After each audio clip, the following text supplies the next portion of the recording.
Hello, Valentina. Hi, Sutandra. Thank you so much for sharing your time and your wisdom here for Chung Hung Institute for our podcast. And you are doing really incredible work all the way in Spain. So, can you share a little bit about who you are, the work you do? Yes, thank you.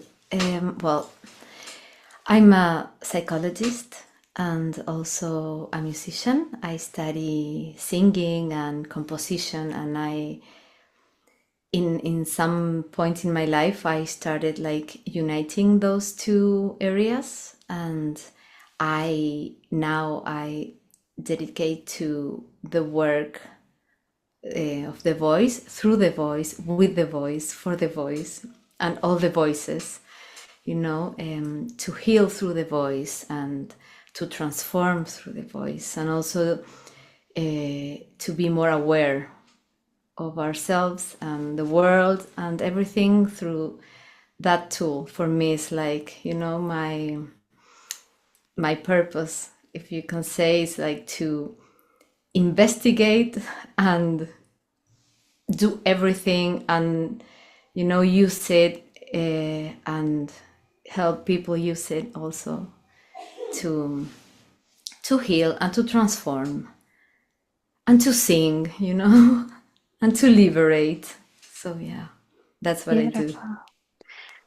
How did that come about for you? Well, it happened because I had like an accident in my vocal cords, a hemorrhage, which is like the worst thing that can happen to a singer. And I was like a full-time singer back then, and doctors told me that I would never be able to sing again. So, you know, at least you have your psychology degree, so you can do that. And for me, the voice was the most important thing. So I made like a commitment to heal myself, to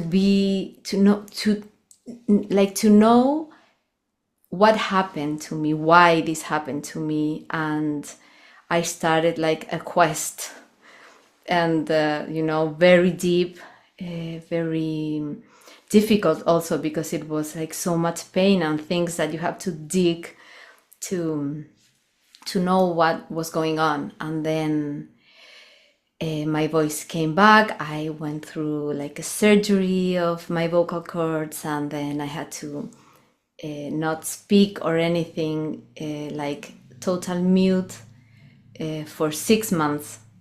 So that was also like my intense vipassana, like, surrounded by society, but I was in silence.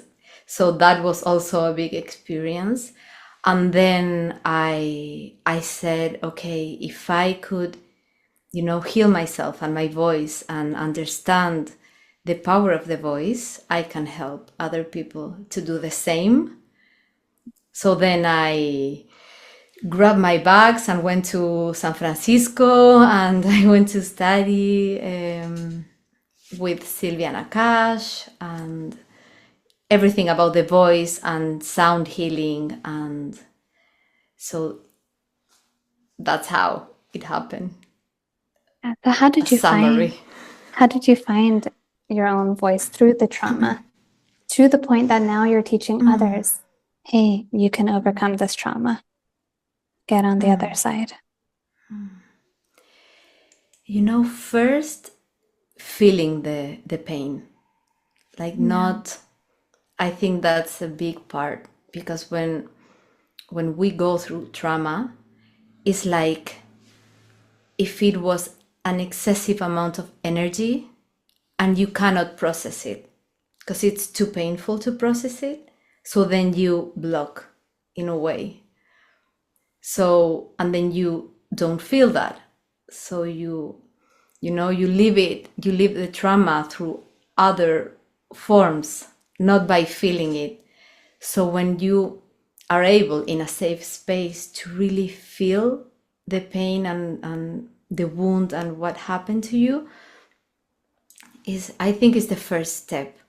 first to feel it, and also letting go a bit, and then when you already, like when you feel that pain, what happened, like the trauma, you know, it's the first step for that road that for me was through the voice. And because the voice generates a safe space in yourself to be able to feel that, and to be able to make it okay to feel that. Not, it's not too much, and it's like, it's not like, it's like gradual, so it's not all the emotions at one, you know.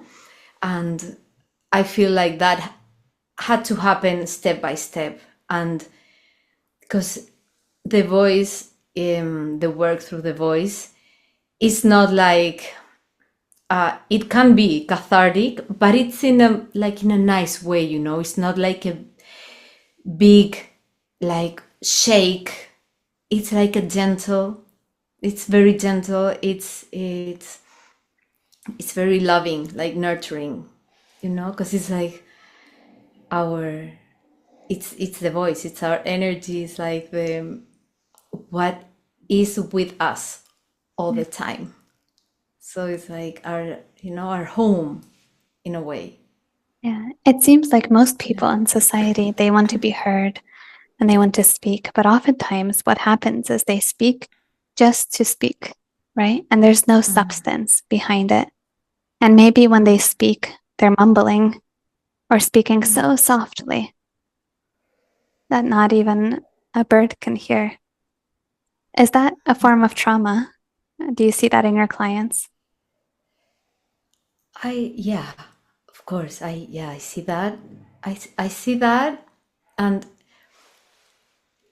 you know, culturally, and that depends in, like, you know, we are from different cultures. I am living in a culture that is not mine, but the voice is universal. And even though the trauma can be different, and there's something about the voice that can tell you, you know, if you have like an embodied voice or not, like if you're in your body or not, or if you're in pain or not, or if you're tired, or if you're like, your voice will tell everything. So Yeah. I feel like when you are more in your body, and when you are able to feel, like we were saying earlier, your voice is going to be more deep and more full.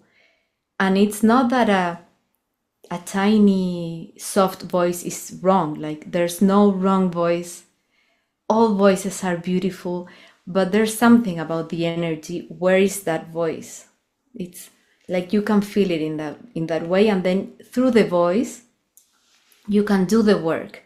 You can do a work that is with the spoken voice, you know, like psychology, psychotherapy, psychoanalysis, you know, like you're talking. And then you can do the work of the voice through sound, through your sounding voice.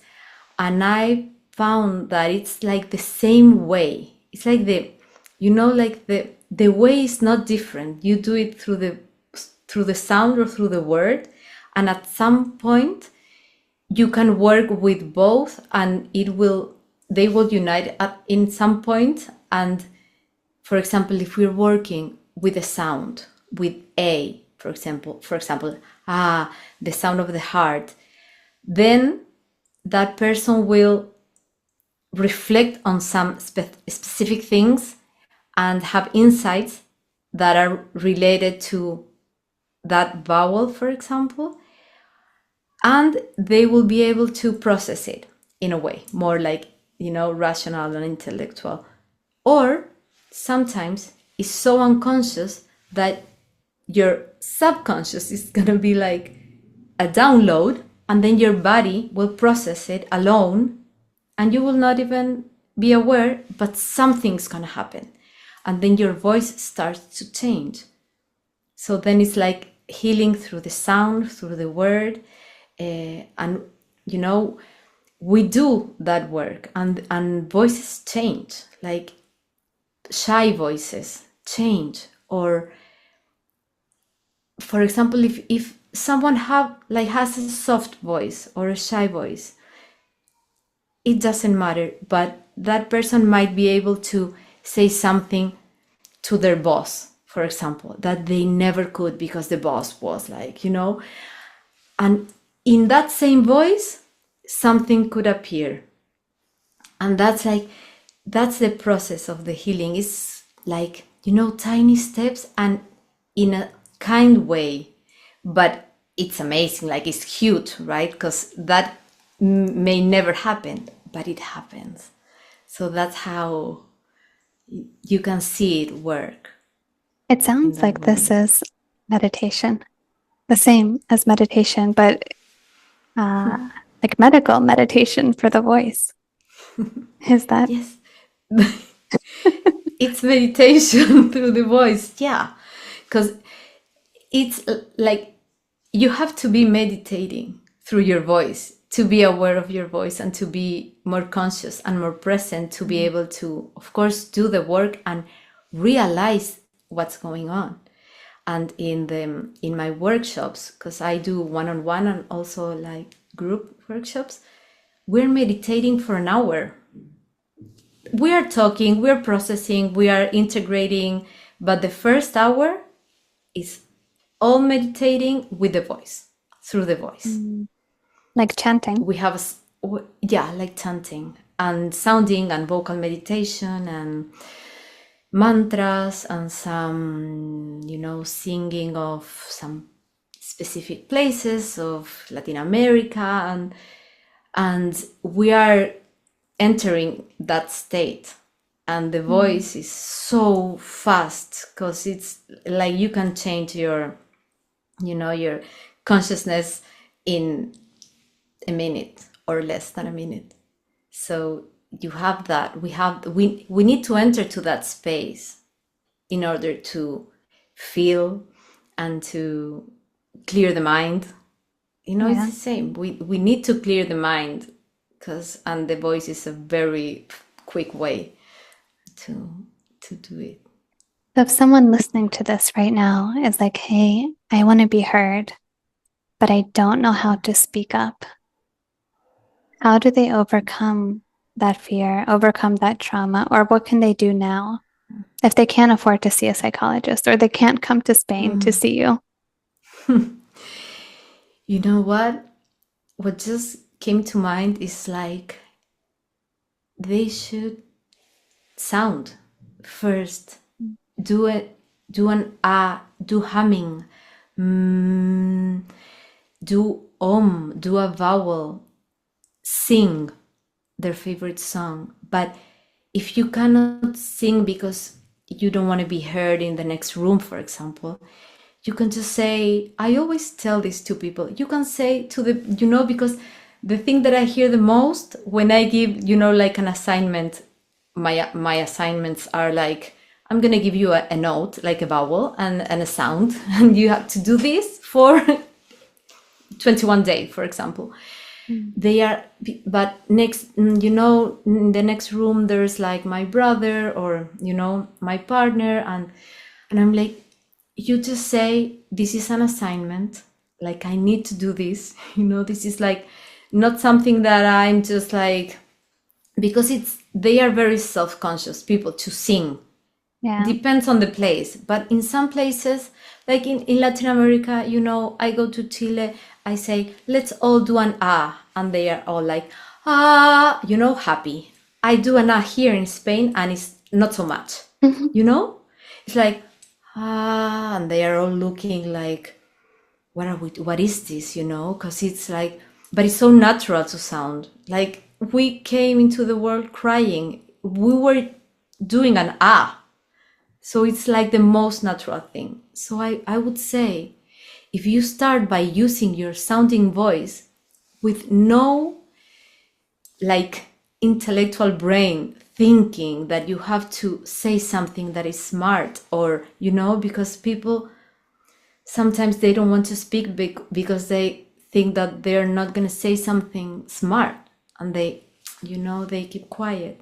But if you start sounding, which has no intellectual anything, and you say like ah, and you give an ah, that is also like a singing from the heart, and it's expression, expansion, you can then, it's the same way, you can then speak with the same intensity. You can do an ah, and then sometime words are gonna come, because we're working with, like, if we're gonna talk about like chakras, for example, we're working with this area, the throat, and we are making the mind and the heart coherent, because they are in communication, and the voice and the throat is like the bridge that connects these two, the mind and the heart. And then you can be in communication, and your voice is like, I always say, it's a bridge, the throat, and the bridge needs to be clear, so that, like cars then can, go one way to the other. And the voice, what the voice make is like, you're like brooming, like putting in the holes, like you're, how do you say, like putting sand in the holes and leaving the bridge, clear. So then the car can go to a different city. This is the same. The heart can go to the mind, and the mind to the heart, with a clear, path. And the voice do that. So then if you're sounding, if you're doing it in your meditation, then at some point your mind will integrate that it's easy to speak, that it's easy to say what you think, and then you will be able to do it. It's when, if you don't have, like the possibility to go to a therapist, you can start here, and then things will happen, things will open, because the voice is like this powerful tool for transformation, healing, integration, connection. So it will always make you feel better. Like nobody has ever regretted like doing a mantra, or, like it's so beautiful, and it happens like so many like connections and realizations also, because it brings you into this state to be able to be more aware of what happens to you also. Beautiful. And I love how you said our first, when we're coming out of the wound and we're like, ah, right? So it's like, why are we so afraid to do that now? But my question then for you, Valentina, is what about the other end? The people who just speak, they cannot stop speaking. They go, ah, at everybody. Right? How do you help those people who are like, okay, I speak too much, I say too much, I get into a lot of trouble because of my mouth. How do you help them? Yeah, good What's that about? question. Is the same, only, the other part of sound, the silence. It's, we cannot separate them. So I try to, it's like, if someone cannot stop speaking, I make them sound, so then I can make them be quiet and in silence, because after sound comes silence. And if you're in that state, then you have to go through the silence, and you have to stay in the silence, especially if you've been meditating with sound for a while. Then at the end, we must be in silence, because it's the time when we integrate all what we did. And then I try to teach them about the importance of silence, and that in order to be sound, you have to have silence, and you have to, in the silence, you will listen to your truth, so you can be in contact with your heart in that place. And then people start, you know, like to be more conscious of their words through silence. And I always start my teachings with breath and silence. And I always say, silence, listening, is the most important thing for you to sing, not vocal technique. You need to learn to listen and to be silent first. So then you have to like go all the way around. But if you cannot make that person start meditating at the beginning, you make them sound until, you know, until they just, the sound makes everything happen. It's like you cannot escape from sound. You're sounding, and at some point the sound starts like singing you, like your voice takes over, and then you surrender. No matter if you are a shy person and a quiet, or if you're the most loud in the room, sound will do what it does. You know, your voice will do that. Yeah. I love that. It's like the most important song is actually silence. We think we need to just speak and speak. Really, we need to listen, that they cannot live without the other. Is that right? Yeah. Yes. Yeah, I always say, and I used to teach singing for many years, and people always say, how can I be more in tune? Like, you know, they all want to, how can I sing better? And I was like, you need to listen to singers who you like. Listen, just listen. No, but I want to do an exercise, but first listen, because you need to first listen. And I remember my teacher used to say, Silvia Nakash, which I mentioned before, she said, like, if you can listen, you can sing it. It's like if you can listen to what the bird does, then you can imitate that, you know? Like, you just need to, like, get in tune to that sound, and then to that bird, or to that singer, or, you know, or the piano. And then, so yeah, I think that listening is the first step, and silence, because it's very important, the dance between sound and silence, and you need to give space to the silence, because the silence between the notes, it's what contains the emotion, you know, like you're listening to something and then it stops for a little while and you're like, and then it continue, and that plays, you know, it's like it's full, that silence is full. So yeah. It's such a deep practice of awareness. Yeah. Isn't it? So if we imagine an ideal world where people can do this kind of contemplative work. It is contemplative, isn't it? Yeah. Yes. How can that be? What kind of world would it be? Both contemplative and confident in our speech. How do you manifest that world today?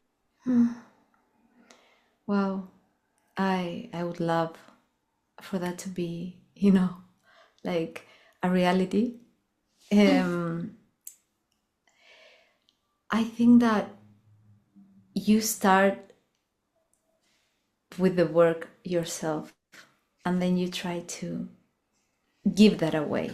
It's like, I always say, have you seen where there's like these singers that they're not so in tune, they're not the best singers, but they transmit like this emotion, and you cry and you're like, what's going on? You know, it's like complete unity, union, and you're in that space. I feel like it's because the heart is so open that they're singing like the love of the heart through the voice, and then everyone receive it, that love, and then you're changed Yeah. because you are changed. Like I go to see someone that does that, I'm a different person. I walk out and I'm different. I'm like, and I just feel that love, and I feel like I would love for it to be, like that, like a chain reaction, like that you can sing that way, you can give that, you can use your voice in that way.